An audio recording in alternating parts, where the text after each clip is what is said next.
Ta-da!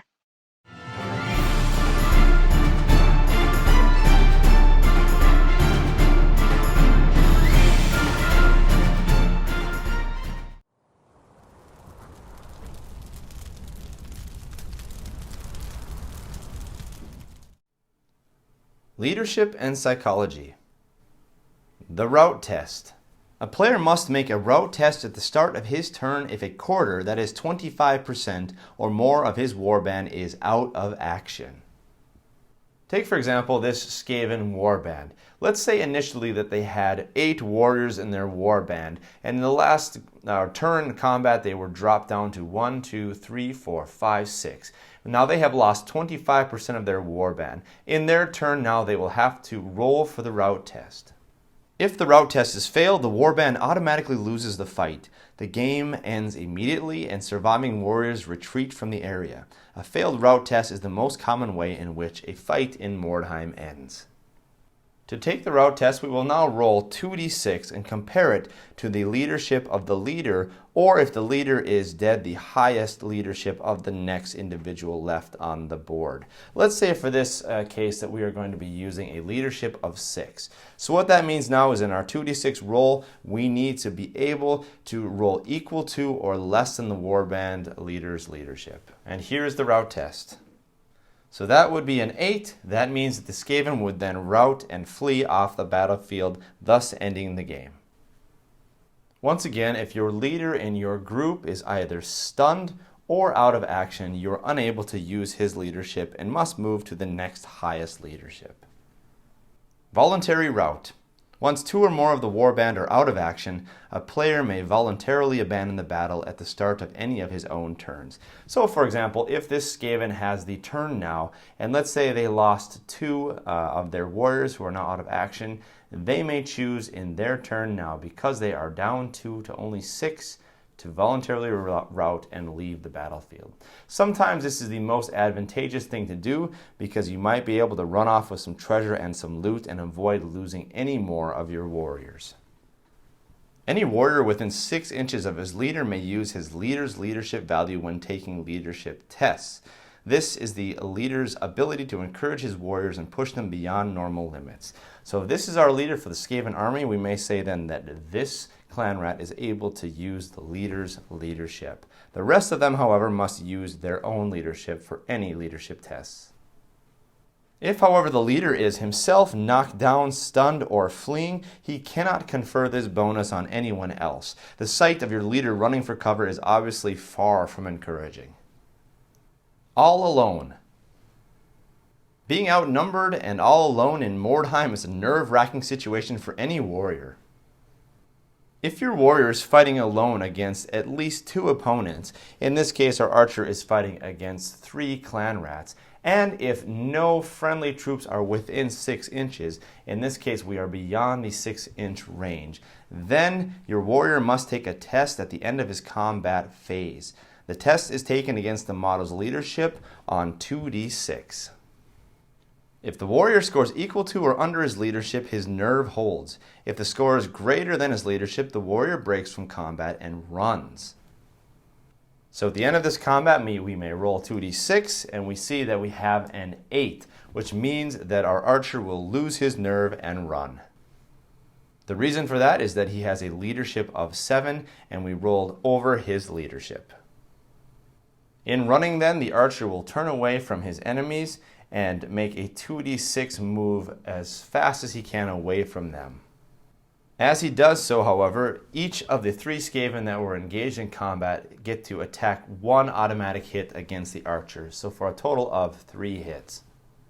Say we have a strength 3 against a toughness of 3, we would roll these 3 out, and we would see that we would in fact be wounding him and taking him out of action. If a warrior, such as this archer, is charged while he is fleeing, the charger is moved into base contact as normal. But the fleeing warrior will then continue to run a further 2d6 inches towards the table edge before any blows can be struck. So that will be a total of 9 more inches for that archer. Fear. Fear is a natural reaction to huge or unnerving creatures. A model must take a fear test, that is, a test against his leadership, in a couple of situations. In this example, we will be saying that the ogre here will be charging this archer, and we will say that the ogre is causing fear. It is important to note, however, that creatures that themselves cause fear can ignore these tests. First, a fear test needs to be taken if the model here is charged by a warrior or a creature which causes fear. Once the ogre declares its charge, we will then need to take a leadership test here, and we will say a leadership of 7. If we fail like we do here with 2 6s, that means now that this model will have to roll 6s to score hits on the first round of combat. Had the archer passed with, say, a 4, then he would be able to fight in combat as normal. Second, if this model, the archer, decides to charge the ogre, and if the ogre causes fear, then the archer must roll in order to see if he can overcome his fear in order to successfully make the charge. On a leadership of 7, and he fails it again. What this then means is that he is unable to pull off the charge that he declared, and he must then remain stationary for the turn. Treat this as a failed charge.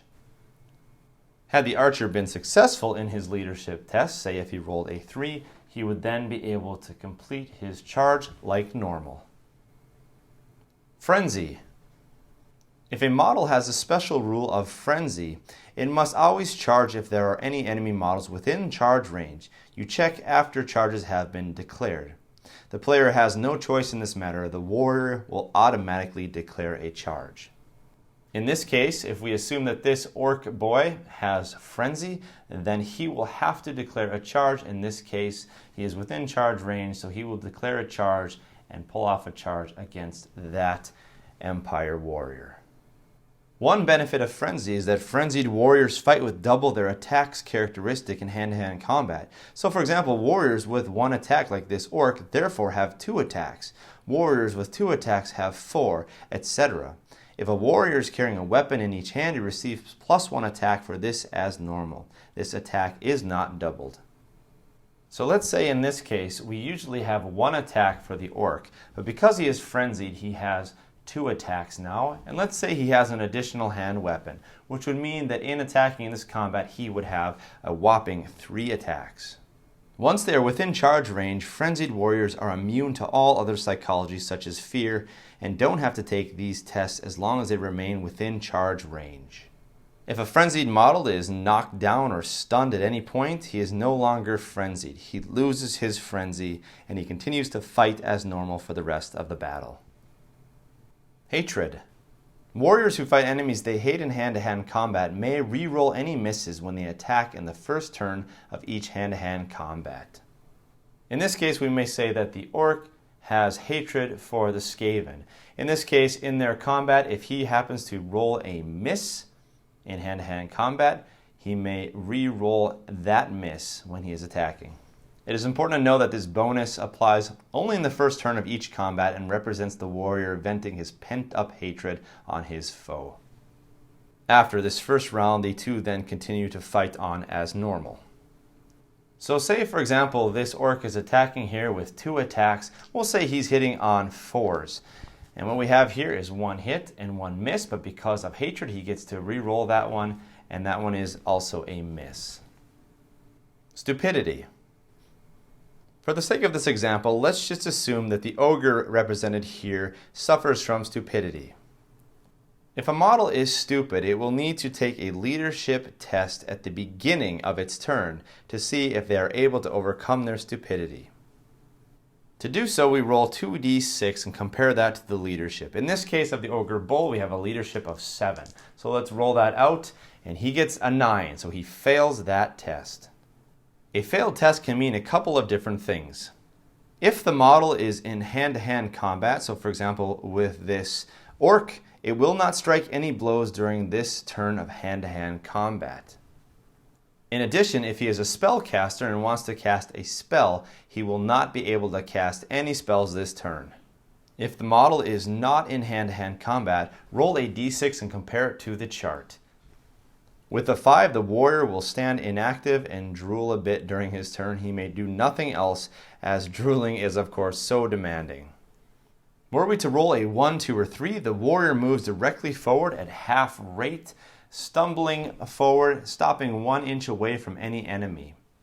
Were he at the edge of a sheer drop, he could indeed fall off of that edge. See the following rules for how to work out damage.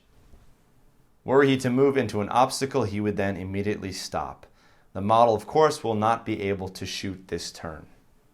And once again, as with our example, if we were to roll a 4, 5, or 6, the warrior would stand inactive and drool a bit during this turn. He wouldn't do anything else than just stand there.